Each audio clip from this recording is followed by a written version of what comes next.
So, ayan guys, welcome back sa aming channel, Yamin Z.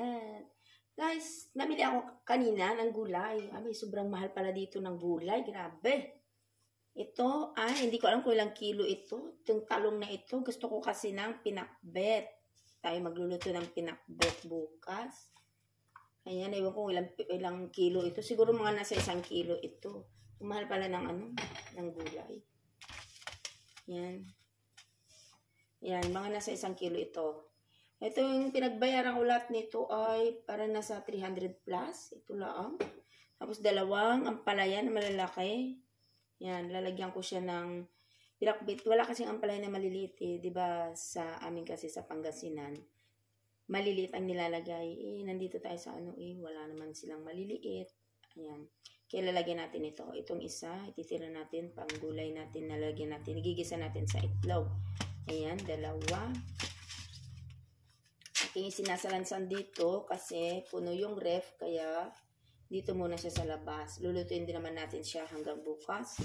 Ayan, may kamote tayo dito. Ang laki-laki ng kamote. Ayan, na-miss ko ang kamote. Meron din dito kamote na kulay, yata ito, parang pula or ube. Yan. Ube ba dyan ang tawag dyan? Ayan. Tapos, grabe, ang sitaw. Tingnan nyo, guys. Parang piso isa. 1, 2, 3, 4, 5, 6, 7, 8, 9, 10. 10 piraso. 15 pesos. Ay, grabe, ang mahal. Pero mo yan, 15 pesos ang isa. Isang tali nila. 10 piraso lang siya. Ayan, yun. Gusto ko kasi yung pinakbit talaga. Gusto ko yung aking pinakbit. Ayan, kamote pa ulit. Itong kamote, kaya bumili ako ng ganito. Kulay pula kasi ako ay ilalaga ko ito bukas. Masarap ito pang almusal. Itong malaki na bilog, yung kanina ito yung pinakita ko sa inyo. Ito ang aking pang yan sa ating pinakbit. Yan. Pero itong kulay violet o kulay pula na yan, ito ang aking panglalaga lang yan, almusal bukas. Yan siya guys, ang ating gulay, naayos ko. Tapos itong okra, hindi ko alam kung magkano ito. Ang isang tali, hindi ko na itanong, basta kumuha lang ako. Basta ang natandaan ko lang na presyo nitong sitaw, 15. Tapos the rest, hindi ko na alam. Hindi ako nagtatanong kung magkano ang presyo niya. Ito lang talaga ang naitanong ko. Itong sitaw lang talaga. Yan, bumili ako ng 3 tali rin na okra. Gusto ko kasi maraming okra. Yung iba ayaw nila kasi madulas. Pero isa sa paborito nating gulay ay okra. Masustansya yan. Tapos, meron din ako dito kalabasa. Meron tayong kamote, pero maglalagay pa rin tayo ng kalabasa. Gusto ko rin ng may kalabasa. So, ayan. Ito ang ating bahay kubo, pero kulang pa. Bahay kubo na kulang pa lang. Kulang naman. Ayan. O, diba? Dapat ito ay dito. Kasi, baka madurog siya. Ayusin natin. Bukas naman ay lulutuin din naman natin siya. Ayan, dito siya, dito. Diba? Ay, pala guys, meron din ako dito. Kasi tinanong ko dun sa babae, kung meron siyang maliliit na talong. Sabi niya, wala. Hindi ko lang alam kung narinig ba niya ako. Hindi. Pero tinanong ko siya. Hindi niya napansin yata na wala. Na mayroon. Nasa tabi niya. Kasi tinanong ko kung meron siyang maliliit na talong. Ang sagot niya sa akin ay wala. Yan pala. Nung pag-alis ko na, ito may nakita ako. Sabi mo ate, wala kang talong na maliliit. Yan pala yung mayroon. Yan, ito ang ating ilalagay. Ito ay, kaya madami akong binili na talong kasi gawa ng gusto ko yung tortang talong.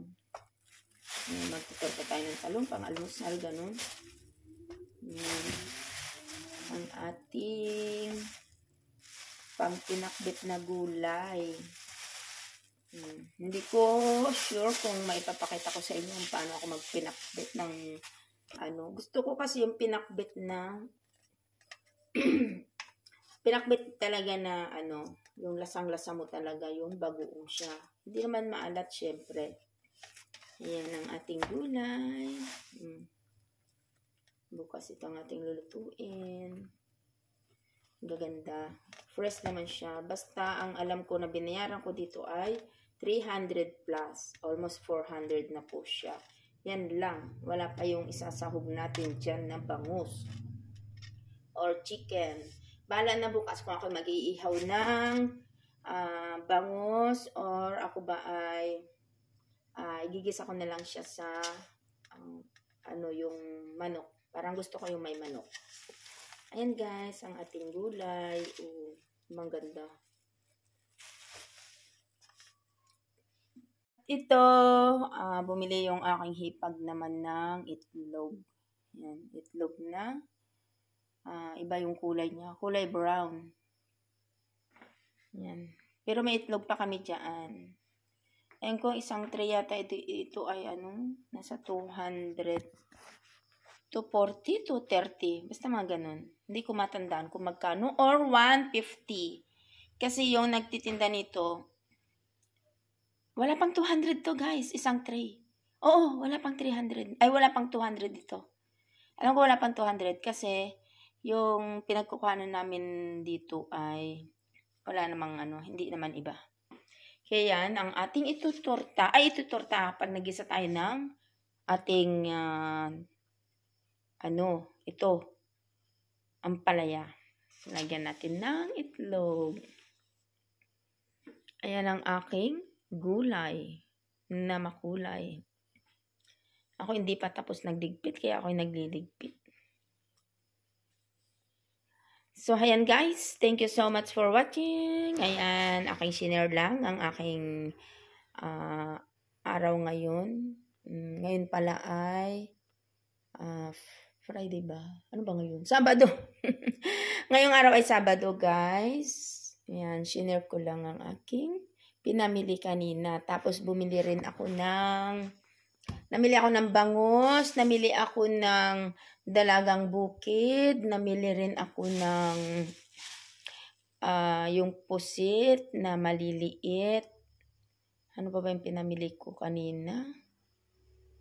Bumili rin ako ng isda na pangsigang. Nakalimutan ko anong pangalan nung isda na yun. Basta pangsigang na isda. Yun. Ayan guys. So, hanggang sa muli. End ko muna ang aking video ngayon. Hanggang sa muli guys. Huwag sana kayo magsawa na manood sa aming mga video. At sumuporta sa aming channel. Maraming salamat sa inyong lahat, guys. Ay, ano ba yan? Nawala na. Ayan, baka hindi ko ma-video kung paano ako magluto ng pinakbet. Kaya, ayan, kinuhanan ko na lang. Pero hindi sure, malay nyo. I-share ko rin sa inyo kung paano ako magluto ng pinakbet. So yun guys, bye everyone. Maraming salamat sa inyong lahat. Ingat po tayo palagi. Bye-bye.